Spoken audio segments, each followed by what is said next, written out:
Hey everyone, welcome to episode 223 of the All Dolphins podcast. What were you doing? Cheering? What was it? What was going on there? Actually, that was my son walking down the stairs and Oh, expressing exasperation because we asked him to do something. I know the horror of asking a teenage boy to do something. Eric, please. Okay. Hi everyone, welcome to this very special episode. As you can see by the two gentlemen in the bottom quadrants, we are joined today on the latest When Dolphins podcasts unite. when haters unite, uh, Oh man. the hater It's gonna be like that. podcast. Hate, hate, Something hate, like hate, that, huh, hate. Omar? Huh? It's going to be like that, right? We are joined. Let me finish the introductions by Barry Cunningham, the bottom left, and by TD Finstock in the bottom right, fellas. Thanks for joining us. Welcome aboard. And Thank you. Thank Thanks you. for having Before us. we begin, I need to get this cleared off the streets. TD, every Oh, team boy. talks. Every team talk. You listening to my haters now. Go ahead. I'm just saying they produce video. They produce filmed evidence of Yeah, you yeah. doing podcasts as TD insert team talks. Yeah. Explain yourself. Well, Omar Kelly, I've done some research myself. And Oh. we're HBCU guys. I know we are, and I just found out you were a rattler. I'm Okay. sorry to hear that, by the way. My Don't condolences. deflect. Don't deflect. But no. But one thing that we have in us is a drive in entrepreneurship. Okay. Okay. So when I started my podcast, TD Fans Talk 6 years ago, I saw a level of success that I didn't even think was possible. Okay. When I saw that success, I'm always thinking in my mind, bigger and better. How can I expand and create something? And one thing that I've always had a goal of doing was creating a sports network. So my goal was to start the TD brand. TD Fans Talk is already solidified. TD Bengals Talk. I picked every team with a young quarterback that had a bright little future and said, I'm going to start there. So I picked 9 teams, created the banners and everything. And what I was actually doing on my channel was seeing how much work it would take so that when I hire people, so I would actually go live in a day. Hi, welcome to TD Bengals Talk. And I would give a quick segment. So that's where that came from. It didn't work out. I realized I couldn't do this by myself whatsoever. So what I did, I got some reliable partners in the community. We rebranded, and now we have a fully functional company who just struck a big deal today, by the way, for sponsorship. And Roundtable Sports. Roundtable Sports is the company that brings the visions together, debating and everything. So it's growing, it's doing big things. So just so you know, it's just my haters. When they saw that, he's not even a real Dolphin fan. Okay. This and that. So I said, come on, shame on Omar listening to the haters. Listen. You hoard yourself out for profit. I understand that. That's the American dream. That's all. That's what it's about. I don't fault you for that. I mean, that's why I'm here with Alan. I'm hoarding myself out. Hey, I thought it was for the companionship, Omar. Yeah. I just needed for you to explain it to the streets, and I respect that. And I'm not gonna hold you being a Wildcat against you. oh man. It's okay. It's okay. It's all. We're all under one Oh, umbrella. walk that You from where? wish. Walk that from where? Bethune-Cookman Wildcat. Okay. Yeah. Okay. And Barry, what's the genesis of the Barry Cunningham podcast? I have owned and I've worked with advertising agencies, and I've done real estate development, and I got to a point where I was like, you know what? I'd like to do something else. And I had done some YouTube stuff with my real estate. My wife's a realtor as well, and it worked, but it wasn't reaching a big enough audience. So 18 months ago, that's all it's been. In 18 months, I decided I was going to start talking about the Miami Dolphins and some other sports. I started off, and what's funny is people think that I have a Dolphins channel. I don't. I don't have a Dolphins channel. I have a sports channel that features Miami Dolphins stuff. In fact, my biggest videos, some which have gone viral for size of channel I have, haven't had anything to do with the Miami Dolphins. In fact, probably out of the top 10 videos on my channel, only 4 or 5 are Miami Dolphins related. I've got some really big videos that have done close to 700,000 views. Another one has done like 500,000 views, which is like small viral compared to what some of the big, real big guys do. But that's exactly what I am. So when people say you're not a real Dolphins fan, well, yeah, I am, but I'm an objective Dolphins fan. People say, well, you used to like the Cowboys. Yeah, I still like the Cowboys. I don't think people understand. You could, wherever you come from, I'm not sure where you guys come from, but I came from Connecticut. And when I lived in Connecticut, you're either a New York Giants fan, and every Sunday afternoon at 4 o'clock, the Dallas Cowboys played. So I watched the Dallas Cowboys growing up, and that's what my environment was. I'm still a big Red Sox fan for going on like 40 years now. My wife's a Yankees fan, so you understand what kind of crap goes on in our house in October. But I found a way that this thing could grow. Pissed off a whole lot of people, and some of these guys who had been doing this stuff for 4, 5, and 6 years, like, where the hell did this guy come? He must have bought subscribers. No, I know how to market. I'm a marketer at first, and so I've done some different things with my YouTube channel, and I understand how to jump on trends. I know how to do videos that people appeal to, and I've just used the Miami Dolphins as basically a stopgap in between hitting other stories. So that's my story. Okay, let's cut to the chase immediately. And the first question right out of the gate, and TD Finsucks can go first. Why are you guys such Tua haters?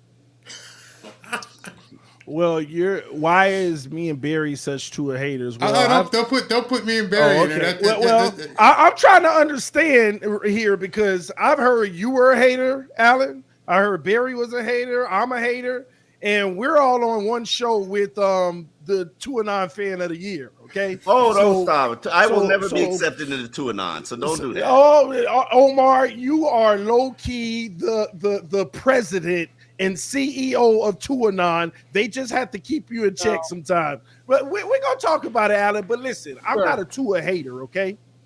First, if y'all don't mind, I just have one question. Who was your favorite team growing up, Alan? NFL. It bounced. What was it? The Dolphins? At first, and then they got boring, and then I hooked onto the San Diego Chargers in the early 1980s. It shows my age. And then it dissipated to where when I got into the business and I started covering the NFL for quite a while, where I just view it objectively and analyze. And what about you? By the way, that's not why, quote unquote, I love Justin Herbert, as some people suggest, because I was a Charger fan in the early 80s. No, you're an arm queen. That's why you love Justin Herbert. Yes, I like my quarterbacks who have better arms than raggedy arms. Yes. Okay. You asked me who I grew up a South Florida fan. I was more of a Hurricanes fan and a Heat fan. I'm Miami, not born but raised here. I wasn't necessarily a Dolphins fan, but I followed them throughout the years. So eventually, because I like college football more, and eventually I graduated to the big league. So that's why I'm here, and I started covering the team. So I asked that so I could answer my question properly. So I was born into Dolphinhood. Okay, my dad conceived me inserting a dolphin, finding his way. Okay, that's TMI. TMI right there. Inserting dolphin. That's TMI. That one passes, Alan. I kept it clean enough. But listen, I sat on my living room floor as a little boy, looking up at my dad on the couch every single weekend. Hurt. Okay, just hurt. What era? This was the middle of Marino.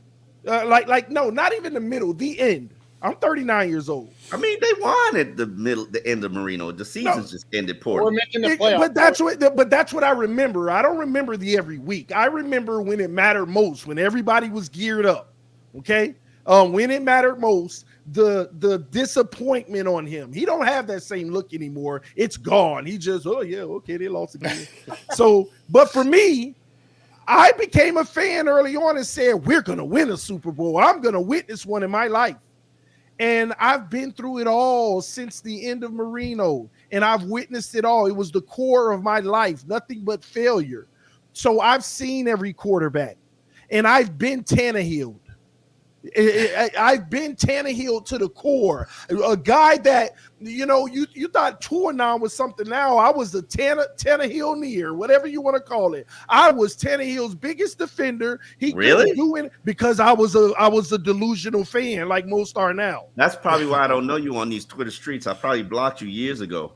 But I wasn't on social media and stuff like that. I was looking for content. So I rolled for Tannehill. And I made every excuse in the world.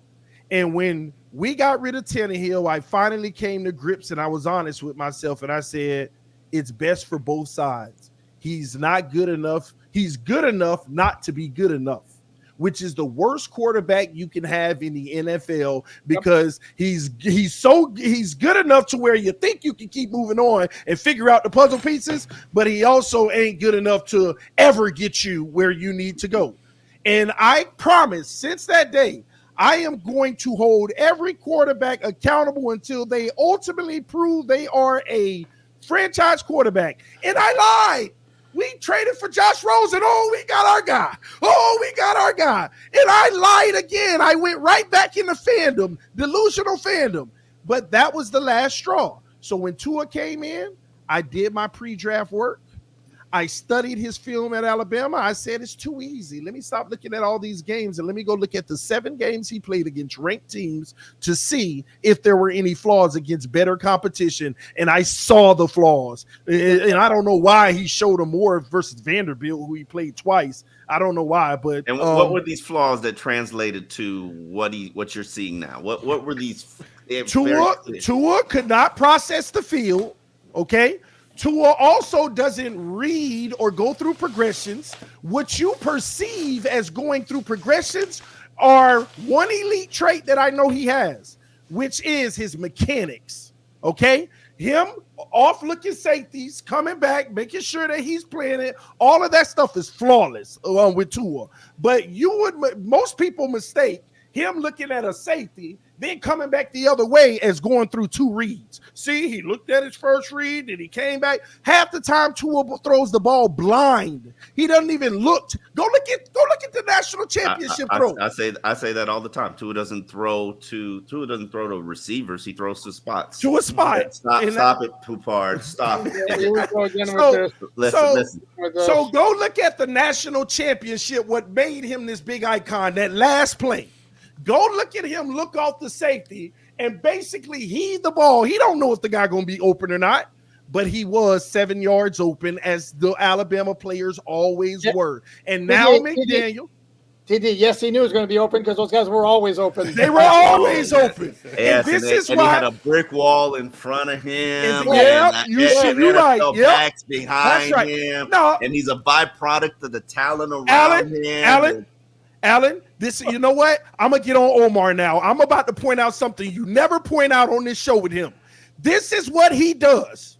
He agrees with you to be sarcastic, to move it along, just not to acknowledge it in its truest entirety. That's what he does. And that's why I want to address Omar Kelly real quick You never figured me out, Poupard. No. He's got me pinned. That's what he does. Because let me tell you something. When Tua first came in the league, I knew that, Omar. I said, y'all better go listen to Omar Kelly. He trying to tell y'all. And I don't know what happened. 2 years later, they done got to him. Man, blink if you being held hostage, man. I did X's and Omar's, and I advocated for Tua for an entire season. Mm-hmm. I campaigned for Tua. When he tore up his hip, I still stood by him, wanted Tua as a quarterback. Went to the Senior Bowl, saw Justin Herbert in person. Personality reminded me of Ryan Tannehill. I said, no, thank you. I'm good to go. I'm going to ride with the guy that I believe has the it intangible, and I'm still here. Now, do I see great statistics, impressive numbers, ridiculous winning record, winning percentage? Yes. Stop it, Alan Poupard. Stop it. Listen. He doing it again. Hold on. Time out. We're gonna get Barry involved here because Barry's getting shut out and he's not getting in the way. The question you asked was like, when did I become a Tua hater? And I never ever became a Tua hater. In fact, when I started my channel, people accused me of being one of the lead Tuanon people. And what I saw was guys on ESPN. I saw Mina Kimes. I saw Kimberly Martin. I saw people just destroying this kid. I'm like, pump your brakes. Give him a chance. Come on, he just got off an injury. Let's see what he could do. And so I basically made my bones not so much promoting to it, but chill. Let's see what happens. Let's see what happens. And so things began, and I watched the season progress, and I saw the same things that TD is talking about, and it just kind of made me do the RCA dog thing and go, what the hell am I watching here? And then I saw what happened, as we all did, on December 25th against Green Bay. And say what you want. I still have had something in the back of my mind that Mike McDaniel pulled Tua and kept him off the field and put him in mothballs and said, I'm not going to damage you anymore, which I can't prove. There's no proof of that. But one of the problems I had, and you can go back and look at my videos, I said, that's a mistake. That's a mistake because if he's the leader, he needs to be out there. You don't need, if you're not going to play, it's one thing, but he completely disappeared. He didn't do any press. In fact, he didn't even go on the sidelines. He was in the tunnel hiding. He was on the protocol. You're not allowed on the sidelines. There are rules. Alan, was he in the protocol? When did he actually go into it? Yeah. Hold on. When did he actually go in? When the season was over? No, the day after the No, this is a conspiracy. The day after the Green Bay game, he came in and reported concussion-like symptoms. Got symptom. What did you think? He just quit on the final month of the season? No, I don't think that. What I'm saying to you is it was very conflicting with the reports about whenever he was in the protocol, but they actually, him in his own interview, saying that he didn't enter it until after the season. This was his words. That's why I don't know if y'all didn't notice it. Tua in his own words. I'll send it to you guys. Tua in his own words. He literally said, I'm telling you no lie. He literally said, when they were asking him about being in the protocol, he actually said out of his own mouth, I actually didn't, start the process until the season was over. He said that. I'm telling you guys. I'll send it to you. And then, depending on when he quote went into the concussion protocol, it just kept going on and on and on and on. I have had concussions. I've seen players have concussions. We all saw, Kenny Pickett from the Steelers come back within the same week. We saw Matt Moore from Buffalo come back in a couple days, and Tua's concussion protocol just went on inordinately long to the point where it became almost like, is this the worst concussion ever? Hold on. You do realize that the hit that he took on national television led to the NFL stirring up their concussion protocol program for fear of embarrassment and harm to the league and can impact the future players of the league, since mothers actually watch the game and feel like it's unsafe for their child. I understand that, but do you also understand that other players had concussions since then who didn't sit out for what? Concussions are all different, though. That's a thing. Okay, so now you've opened Pandora's box number 3.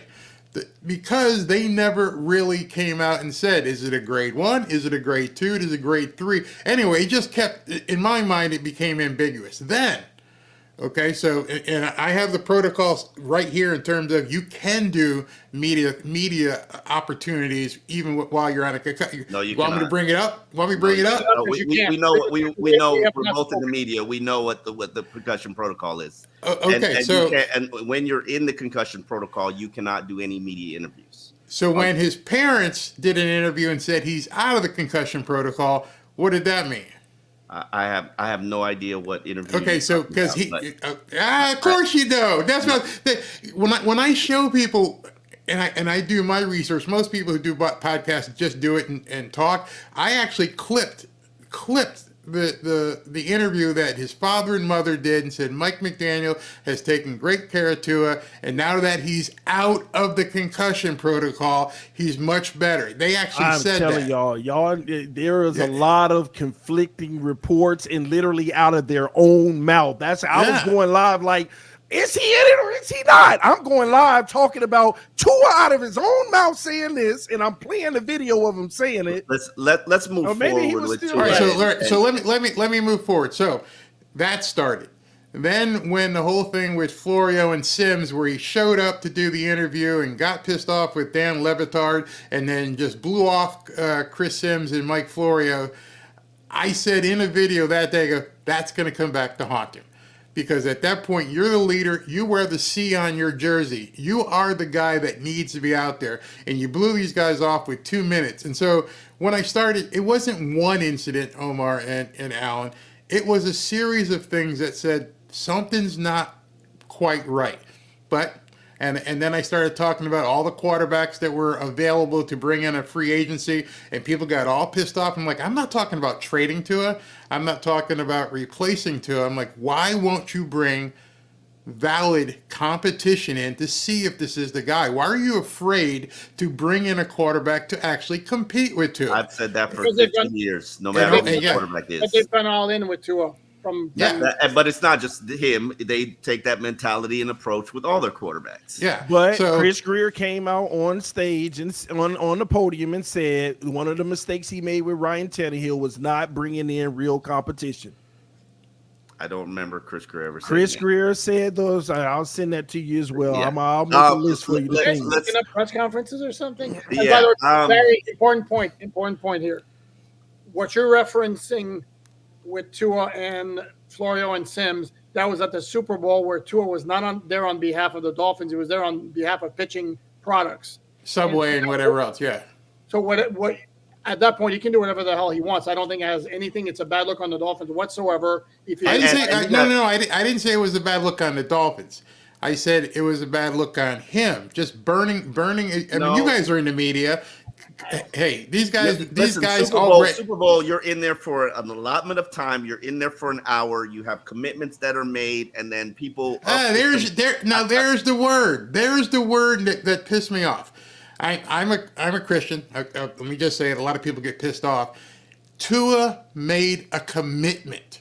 He committed to Florio and maybe Sims. His camp made a commitment. What's that? But maybe his camp, the people. I don't care. You agreed to it. It doesn't. It doesn't. No, that's not how. So you're saying, Omar, that Tua didn't agree. As somebody who managed those athletes, and as somebody who's run a Super Bowl media row and has done it on the managing it for the interviews, and somebody who's actually done the interviews. That's not how it works. You're in there. So you're saying he did. You're saying he didn't know and he never committed to it. I have guys that I've agreed to. You're not answering my question. No, I don't know for sure, but just because they're on your schedule, that doesn't mean that you personally committed to it. Your camp might have committed to it. So what you're saying might. What does this have to do with him being a good player? Because no. See, you guys asked me the question from Alan 15 minutes ago is how was I considered a hater? And what I'm saying is things began to add up, and there's more as the season progressed that showed me he wasn't a leader. He wasn't that type of guy who should be a leader. And I started calling it out, which at that point. To answer the question succinctly, people said I flip-flopped, and I'm like, I'm not the guy that changed. He changed. So that's why all these things came in. Poupard, you cover Tua. You've seen him for 4 years. Would you say he's not a leader? I think his leadership qualities have been massively overblown by certain people in the media. Mm-hmm. I will say that. I think he's a leader. He just ain't the leader that most people view as a leader. Right. He leads in his own way. Right. Tua isn't the type of guy. Let's take the last playoff game. Tyreek Hill scores a touchdown. He gets on the sideline and says, "Lean on me. Let's go. Let's do this." What does Tua do? Sit on the bench and keep himself warm, waiting. You know, in games like that, Omar, see, you're doing it again. It's freezing. Omar, so what? Who cares? See, have you ever sat out there in the you will make a qualifying excuse with a straight look on your face when it comes to Tua. I don't get why. Omar, come on, man. But TD, you make a good point. Like, to me, the unquestioned leader of that offense is Tyreek.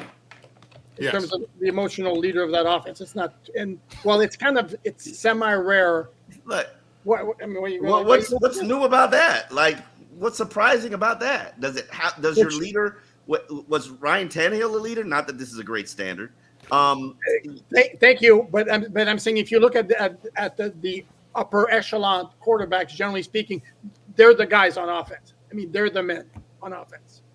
I mean, we just saw it Sunday. Oh, but I mean, you saw the difference on Sunday. You're comparing him to Mahomes is a tough of all time. No. We're not talking about play on the field. We're talking about leadership. We're talking about leadership. Yeah. It's really easy to be considered the leader when you're an assassin that's got rings and considered one of the greatest, coming for the greatest of all time. So Tua can't be a leader. He can't be the leader we need him to be because he don't have the play to back it up. And that's the truth. That's what you just said without saying it, Omar. That's all we've all been saying. Most of the season, he was in the MVP conversation. He led the number one offense in the NFL for an entire season. Okay, listen. Tua's got a 34 wins with 23 of his 34 wins, 23 have been by 7+ points. You know how many? Herbert, Scott. No. What about it? I hate when people do the what aboutism. This 12. Is what we're talking about Tua. So you want to talk some stats? You want me to give you some stats? Because I pulled some just for this, and you just said it. Okay, so here's something for you. In the games this year, Tua did amazing against 11 non-playoff teams. 3,200 of his yards were against non-playoff. 1,300 were against the playoff level caliber teams, plus the Titans. 293 a game. Threw the Titans in there. 293 per game against the crap teams. 199 against the good teams. 22 TDs. 22 TDs and 11 versus non-playoff teams. 7 TDs versus 7 playoff teams. 8 interceptions versus 11. When people talk about Tua was in the MVP consideration, I had one guy send a tweet to me today, or last week rather, and he said, "Yeah, so we should start giving out MVP awards for Mr. MVP for September and October, because after that he became a completely different player, and it's undeniable." I mean, it's like some people stopped watching games after Thanksgiving. They just stopped watching. And here's what's egregious. And come on, man. Omar, you got a reason, bro. You got a reason here. This is what's really egregious. You will take his stats, right? Avoid the context behind the stats, which Alan tries to give you all the time, and you just repeat them like I told you do. You repeat them in acknowledgement, but brush it off with a straight face. Here's the deal. I could see if he averaged 200 yards versus the bad teams and 235, 240 versus the good. But we got a 100-yard difference, man, and a whole touchdown difference per game, okay? And the problem that I have here is when you look at that gap, there is a reason why it's so massive, and there is no middle. I can give you the valid reason why it's so massive, because we want to sit here and we want to stack up the contending teams. Pitts, Philadelphia on the road, Kansas City, neutral field on the road. Okay, we get you through Tennessee. That was at home. Dallas, you don't want to throw that in there, or did you throw that in there? Okay. What's that? Yeah, I included Dallas because they were a playoff team. Baltimore on the road. Buffalo at home. But then we want to bring it, we want to ignore the factors of the first time he played Buffalo, didn't have his starting center. Guy played center for the very first game. With injuries. Then he loses Teron Armstead in the middle of the game.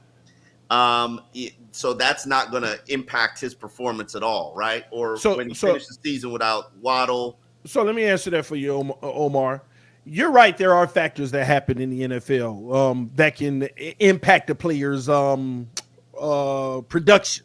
Right? Here's the issue that I have with that argument, okay? I don't judge Tua off of the weak competition. Okay. I only judge Tua when you're on the road, because you're going to have to go on it in the playoffs at some point. when you do have adversity and you ain't got all your weapons with you, Mhm. how do you make up the gap like a $55 million quarterback should? That's what I grade Tua off of. I can care less about what you do versus the inferior teams running up and down the field, running cover two, leaving the middle of the field open, just put it in the spot. It looks like a dime, just keep it moving. And you got defensive coordinators that won't even game plan for the team they playing. They just run their shell.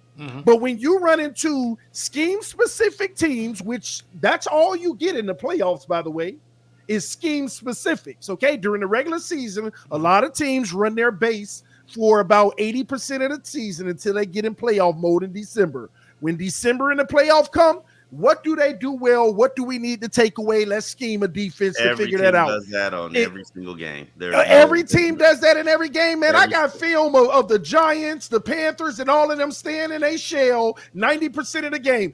Take the Dallas Cowboys, for instance, which actually shocked me. This will actually go in your favor, to your point, but this is what shocks me. Dallas Cowboys are the number one team in the NFL running man coverage, man press, by the way. Why they ran that raggedy zone 90% of the time versus Miami? Scared of Tyreek and them speed all of a sudden? Why did they do that? You know what? And that's the benefit Tua gets. But as soon as he runs into Baltimore and they mix it up, they run those quarters, they run that Tampa 2, they run that cover 2, but man press with these weak receivers at the line of scrimmage. Baltimore, while he does not have healthy weaponry, correct? Yes. Remember, there was no healthy weaponry from Baltimore. Omar. Wait, let me clear another thing up for you real quick, Omar. When I judge Tua, I only judge him on what he can control. If he throws a perfect pass and his weaponry drops it, that ain't on Tua. I only judge Tua on, look at this clean pocket. Look at him stepping up in a clean pocket. Why, might I ask? I have no idea. Look at this bad read, him staring down whatever weapon, which is primarily Tyreek Hill. You're staring him down, but yet you got crossers coming across the field that you could hit as your second read, but he ain't getting there. And he barely gets to the first read, because this is where I get to McDaniels being potentially a fraud, because half of our plays are predetermined. We hadn't discussed that in the taping yet. Omar, I got a question for you. Tua isn't developed. Tua is not a developed quarterback. Are you saying at this point, because you've brought up the injuries a couple of times, that Tua can only succeed if he has an all-star team around him? Because you can go through a bunch of these other teams that didn't have an all-star team when the Kansas City Chiefs. I understand they had Patrick Mahomes, Texans. but they were able to contend and do things. In fact, they both lost. Both San Francisco with Purdy and Mahomes lost early, and people were laughing at them. Oh, they're trash. But they got through that. And you're saying that Tua can't. They got through that as a team, not Patrick Mahomes carried them. What Patrick Mahomes did was, when he got to the playoffs, he turned up the volume a little, whether it be running or even Kelsey turned up the volume a little. Oh, he started that in December. The best thing somebody ever advised to me was that you take out the best two games and the worst two games, and then you average out. That's how you evaluate a player. Take out the best two and their worst two, and then you average out what's in there. Who told you that? I've been doing this for so long. I'm bringing that up to say you can't judge Tua comparing him to Patrick Mahomes and Josh Allen and Lamar Jackson. And I understand. All of Tuanon does. They make it a blood sport to say Josh Allen is trash and this other quarterback and Omar is trash. seconds the motion. Yeah, I have never said Josh Allen poopard. Have I ever said Josh Allen's trash? No, not you. It's out there in the comments that Josh Allen's ever won. What's he ever done? Yeah. Oh, hey, but real quick, Omar, on that lesson that you were taught about two best and two worst, the problem with that notion is the fact that you're gonna bias your evaluation, because there were overwhelmingly 11 bad and only 6 worse. So when you take away the 2 worst and the 2 bad, you're kind of you're overinflating the good. I hear the point that you're making, but I don't look at any team any, as I've said to Poupard for 200 and something episodes, any team can get you in the NFL, and the Tennessee Titans proved that to you. So you got to make sure. I'm not going to hold it against Miami that they took care of business for the majority of the season. And if they had taken care of business against Tennessee, we probably wouldn't be in this spot. We wouldn't have won a playoff game. But we probably wouldn't have been in this spot. The Dolphins would have hosted a playoff game. But listen, you're saying what you're talking about is coulda, woulda, shoulda. We're talking about what actually happened. What actually happened is he didn't deliver. He didn't deliver in clutch moments. And I have a question for and I have no argument against that. And I have a question. Hold on, TD. I have a question for you two guys. Since you're in the locker room and you're seeing the guys up close and personal without the shoulder pads and everything else, Tua's got to weigh more than 215, 218 pounds, correct? Absolutely. All right. Why is it basically the entire season Mike McDaniel didn't run quarterback sneaks with Tua? Why would he run quarterback sneaks with Tua? Because it's still small by quarterback standards, number one. Number two, because a big focus of the season in 2023 was keeping him healthy. So exactly. I have a problem with that. That's a problem. I have a problem with that. Every defensive. Why did Mike McDaniel never run a fullback on 4th and 1? Well, which is true too. But what I'm saying is now every by quarterback not running, you got a 240-pound Pro Bowl fullback who never took a carry on 4th down. I agree with you there as well, and I used to say that all the time. But one of the things is you've taken Tua out of the mix, where a defensive coordinator knows going into the game, this guy's never going to sneak. And we're making again a codicil, an asterisk. That's Mike McDaniel. Yeah, that's Mike McDaniel. But here that brings another point. This whole narrative this season, and Omar, you drove this narrative too. This whole narrative of if Tua can just prove that he can stay healthy.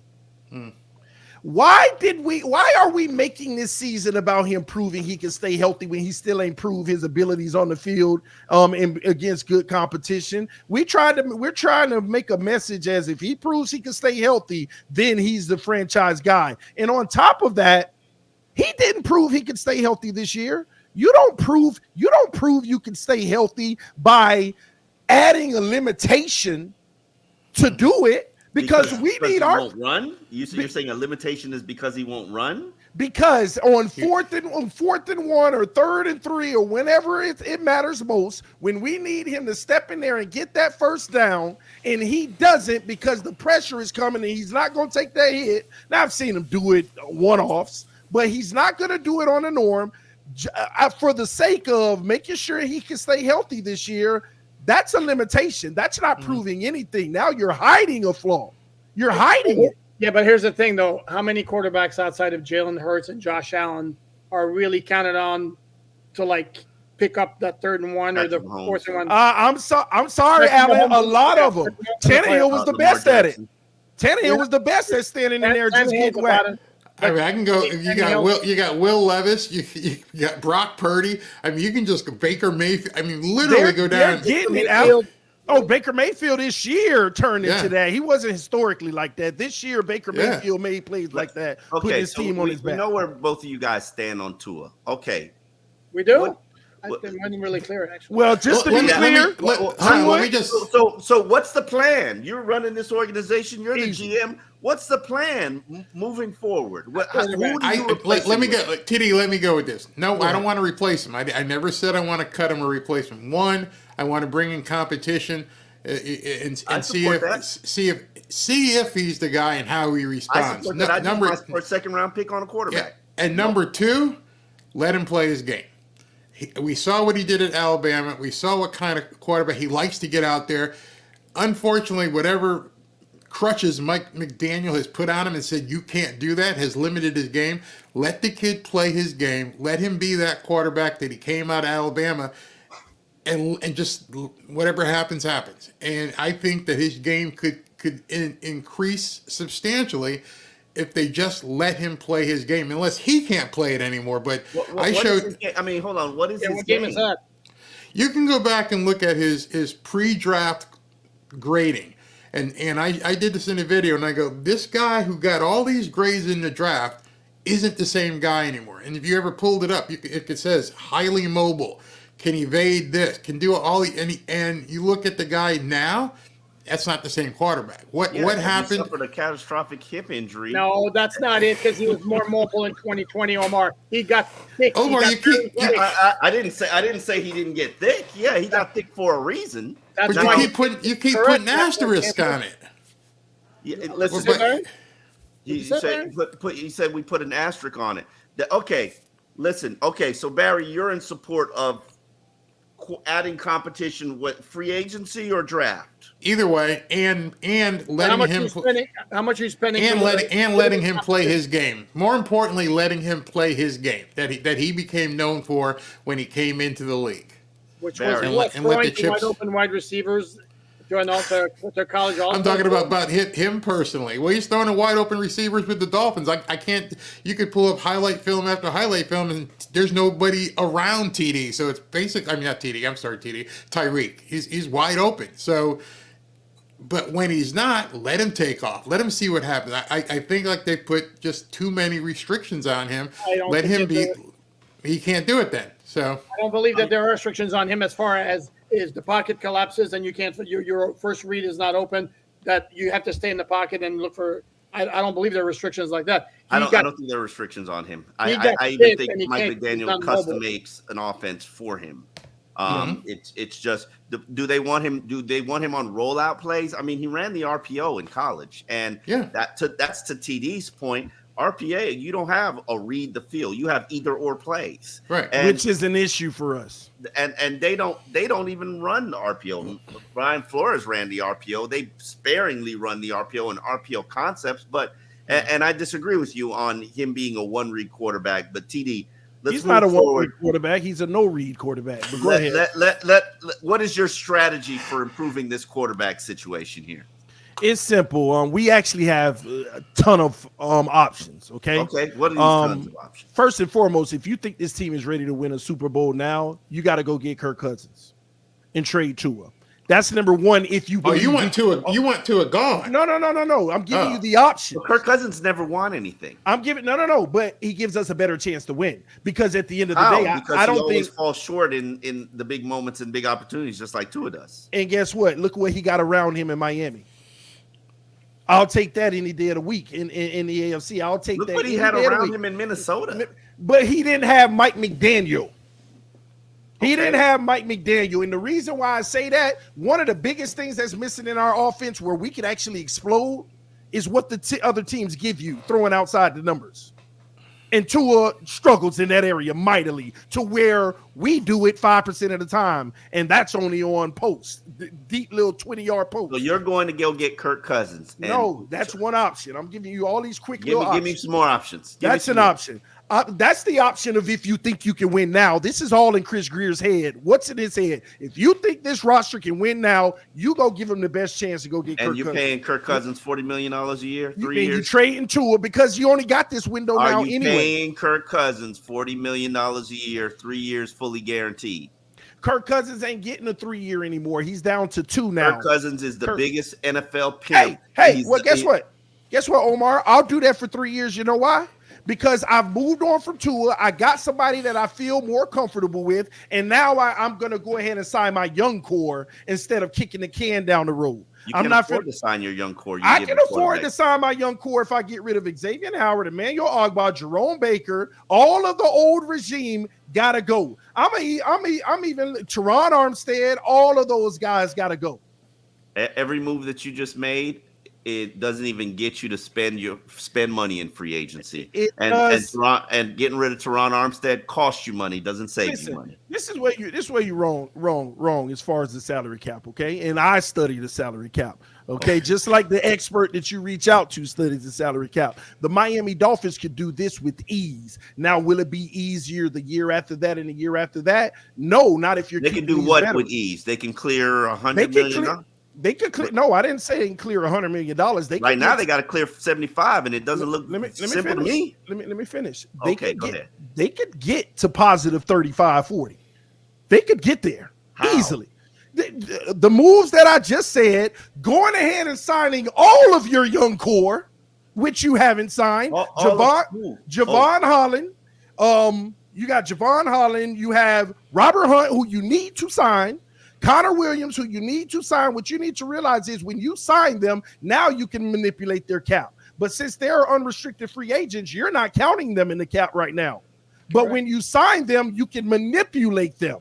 Okay, you can manipulate the cap. In what year? Hold on, wait. For Kirk Cousins' window. We're talking cap now. Okay, so let's do it. This is my lane. This is actually my lane.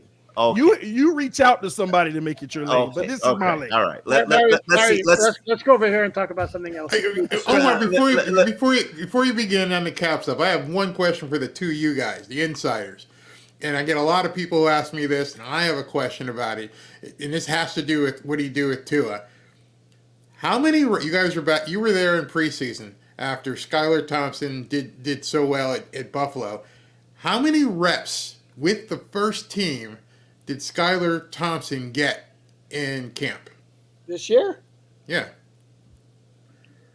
We're not supposed to say no, first team. Remember, they rotated guys, so he'd work with he'd work with Tyreek, and he'd work with Waddle if Waddle was practicing. But he got very limited reps. So do you think, especially late? Do you think if he's not he an has NFL starter?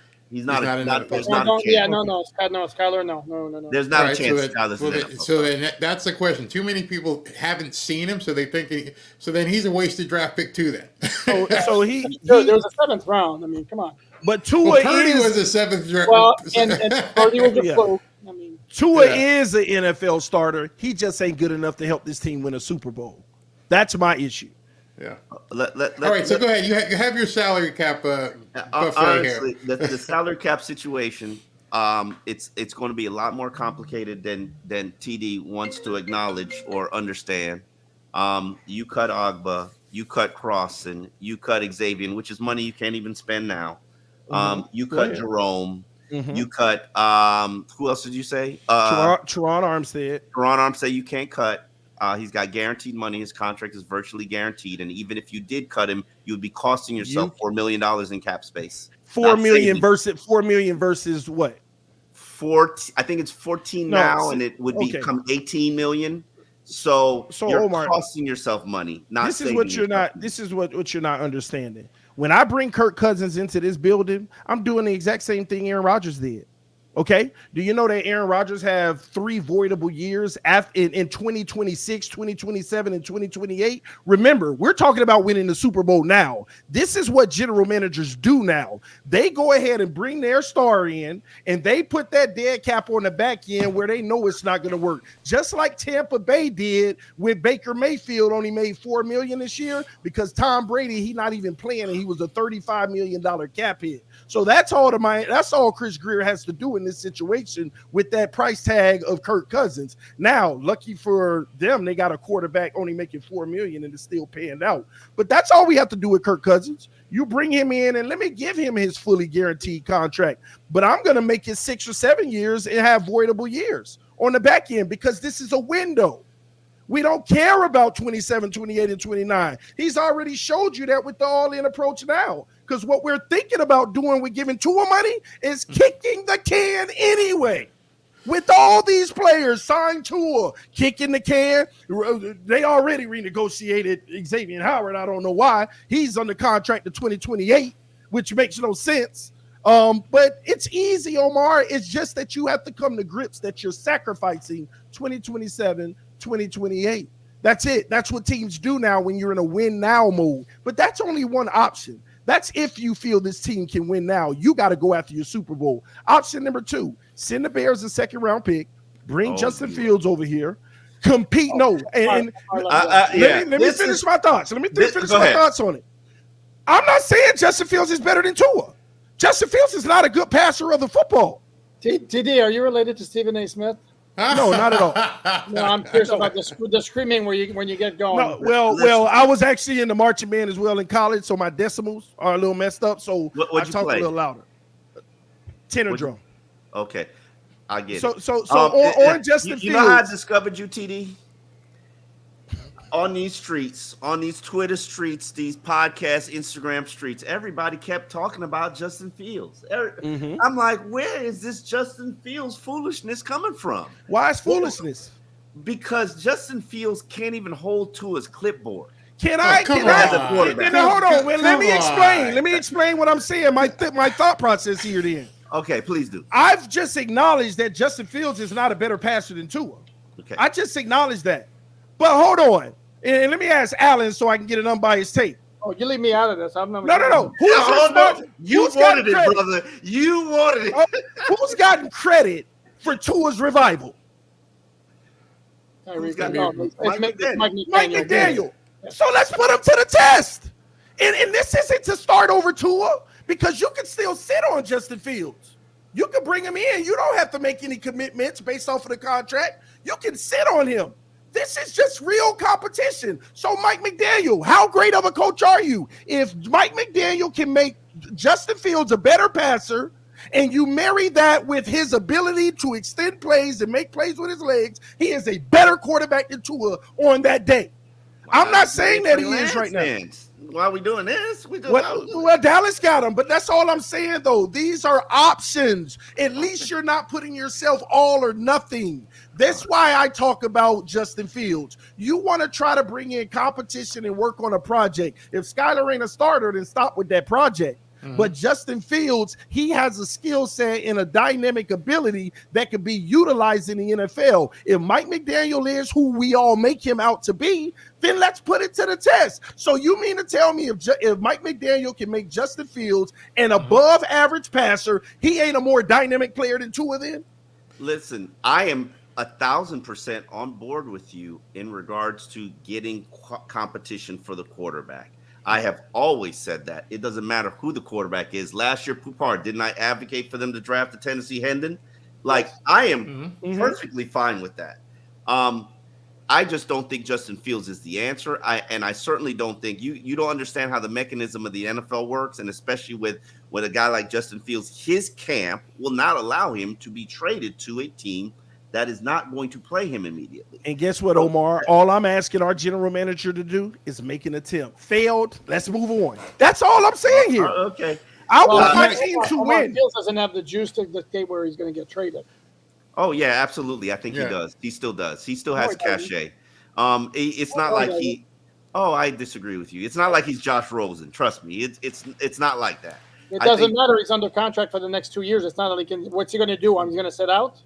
No, I think. Well, speaking of under contract, that's the other option. Is just play it on your fifth year option. That's it. That's all I'm asking. Prove it. Prove that you are the guy.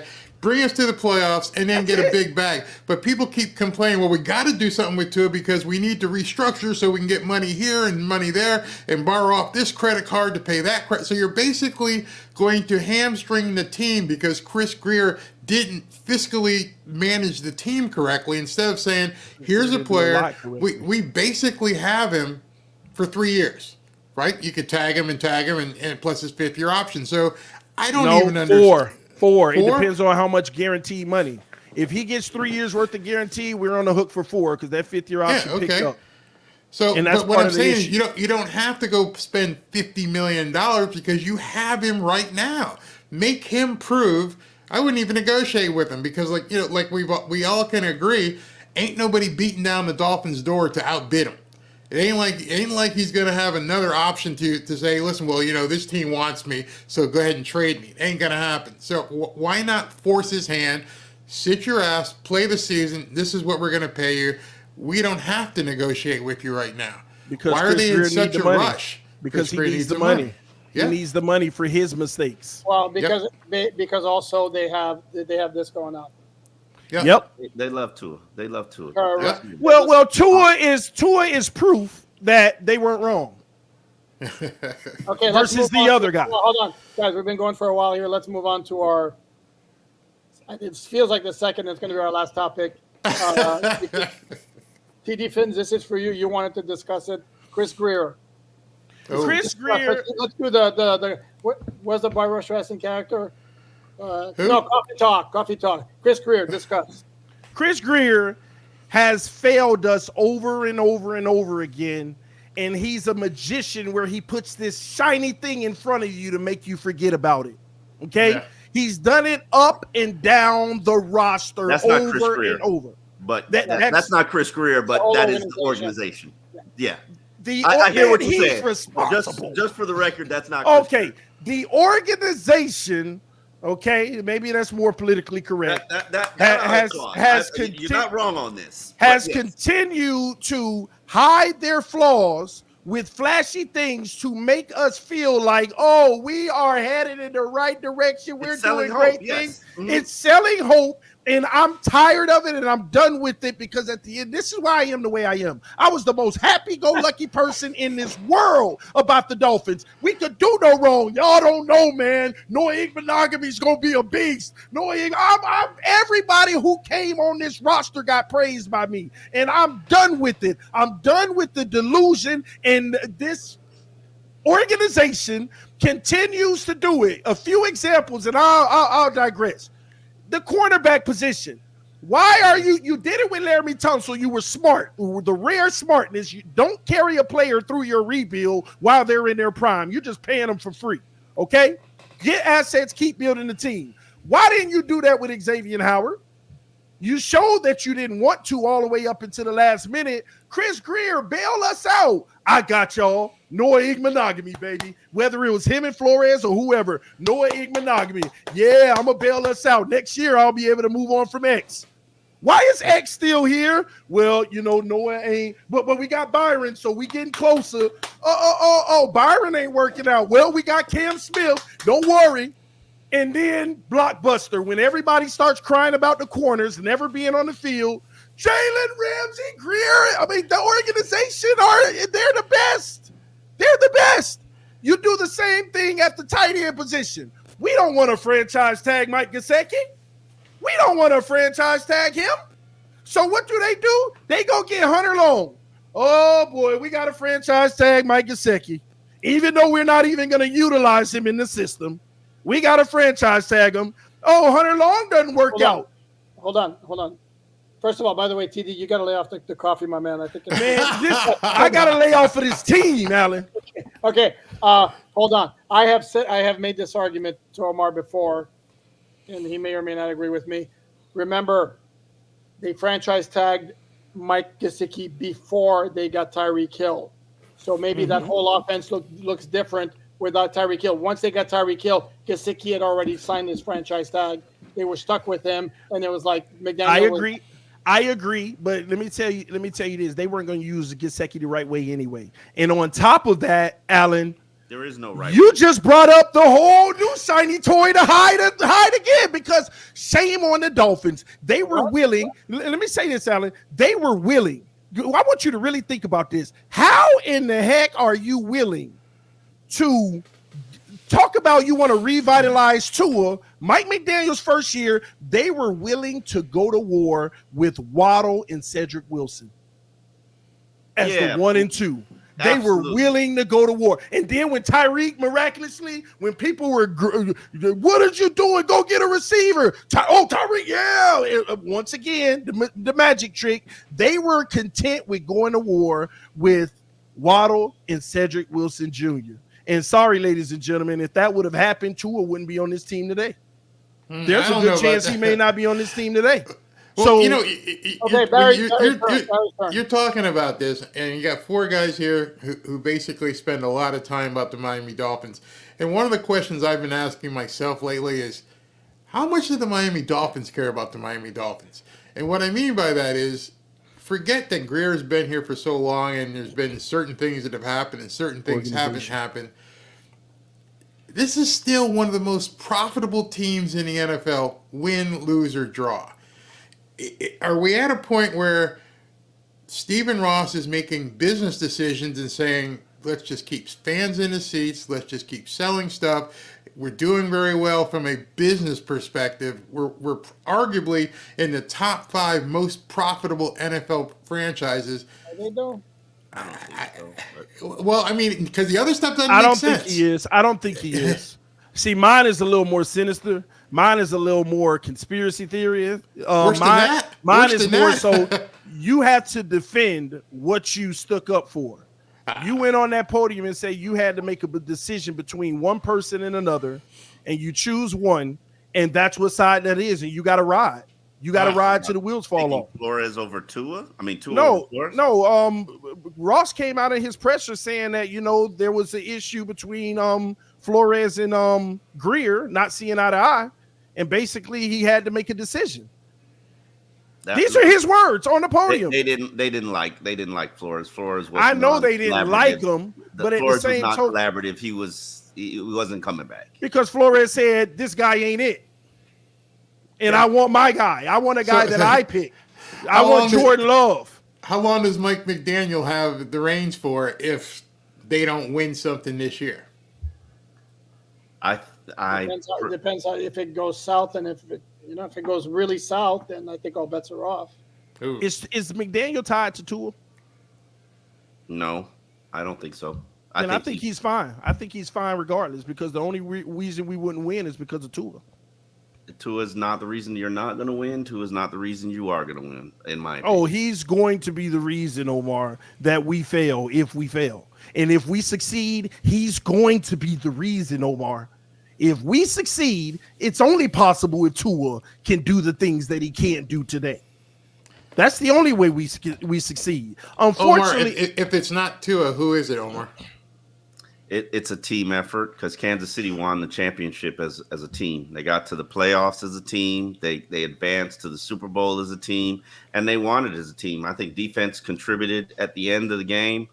Patrick Mahomes put on a cape and delivered the Super Bowl victory, but his team had to get him there and put him in position. I remember Kelsey making a ridiculous play to get him in the scoring position to, I believe, tie the game. So, I mean, it's unfortunately everything comes back to the quarterbacks, but it's a team game, and it probably will always be a team game. So, well, looking at the schedule next year, you're running a gauntlet against some of the best quarterbacks in the NFL. No, because they're all in the AFC. It is what it is. But I like next year's schedule for this very reason. You know how we had the great teams that we played and the bad teams? We didn't really play any middle teams. When you really look at our schedule this year, we didn't Everybody play looked a at lot the schedule and thought this schedule was going to be super hard because of all the playoff caliber teams that were on. Yeah, it could change. And injuries. That's why I don't even look at the schedule. I don't look at the schedule, and I don't concern myself, because the schedule is going to change week to week based on who's healthy. What one team didn't have their whole offensive line. The Giants were a playoff team. They didn't have their whole offensive line. They were sitting ducks. So you just never know. It's called scheme, just like the Chargers didn't have all their weapons when they obliterated us last year. They were on their third string corners. It's called scheme regardless of the injured players. Your coach has to make up the difference when you're missing injured players. Your quarterback has to carry a little. You just keep thinking everything is team. That whole notion is out of the window in 2024 football, ladies and gentlemen, because when you look at Patrick Mahomes in that game and Brock Purdy, guess what? Brock Purdy was one or two makeable throws away from winning the Super Bowl. Yeah. Makeable throws away from winning the Super Bowl. When both defenses are great, when both teams have a good O-line, when both teams are running the ball well, it's going to come down to which quarterback makes the least amount of mistakes and who makes the biggest plays. And that's where I have zero faith with Tua versus 12 quarterbacks in the NFL. Mm-hmm. And that's why he's not a franchise quarterback. Okay. On that note, Omar, a final word? Before we wrap this up. We'll see in 2024. I will acknowledge that he has not been clutch. I will acknowledge that he has not stepped up and put the team on his back and carried them to these elite victories. But he's still a young quarterback, still developing, still statistically phenomenal. Would I pay him in a mega contract? No, not. I'd be okay with making him play on his fifth-year option. If Christian Wilkins can play on his fifth-year option, Tua can play on his fifth-year option. Exactly. So that's where I sit on the situation. Okay, and on that note, we are going to wrap it up. We're going to thank you very, very much, Barry. Thank you very much. Thank you guys for joining us on this special episode of When Barry, what's your podcast called? Me? Yeah, but yeah, Barry. me. Barry Cunningham. Podcast. All right, and I'm TD Everything Talk. Well done. Hey, but Alan, let me give you your flowers, man. Good job, man, holding Omar to the fire and not letting him have his way in leading 2-9. I appreciate you keeping it 100. I did not lead 2-9. What are you talking about? I'm not even Sorry. allowed in He defense QAnon. talk. He lied. And I gotta just say what He too and I I just gotta CIA. say, I gotta say one thing. I am not a Tua hater. I'm objective. I hope he succeeds. I want him I to agree. succeed. But you got to call it as you see it as well. Hold on. You got to be honest. Okay, and I'm going to have the last word. I'm going to defend my colleague here that Omar has said time and time again that he believes in Tua, but no, he has not shown it yet. He hasn't. Yeah. He hasn't been as clutch as he wanted him to be, and he hasn't been elite. So give the man his props. It's not. That's It's why. Oh, I not- give it's Omar not his props elite. for sure, man. Omar just confused me like a year and a half ago, and I was like, this ain't the Omar I know, But Omar, definitely, man. I appreciate you even having the back and forth on Twitter and on the radio when you said I'm willing to sit down and talk to him. That's real stuff right there, because at the end of the day, there's always a lot of perceptions, and at the end of the day, I'm not the most clean guy on Twitter. That's my playground. Okay, so I appreciate you giving me an opportunity to come on and actually have a real conversation minus all the trolling stuff. So and I want to say congrats to you guys for basically moving from the typed medium into the video medium, because you can see most of your colleagues can't do that, and so you're doing it and it's working, and I wish you guys a lot of success. I have always scratched my head wondering why you guys weren't doing this. Yeah. And y'all guys stepping out doing it, genius, and y'all gonna take off like crazy. Yeah. Thank you. I appreciate the kind words and wish you guys all the success. Omar, wrap it up. Yeah. Just to say, for all free coverage, alldolphins.com. It's there. It's free. No paywall. No subscription. And you know how to find our podcast and the two gentlemen here, Barry Cunningham and TD. Every team talk. I appreciate you guys for coming on, and we will see you tomorrow, I think. Yeah. All right, guys. Thanks, guys. Thank you very much.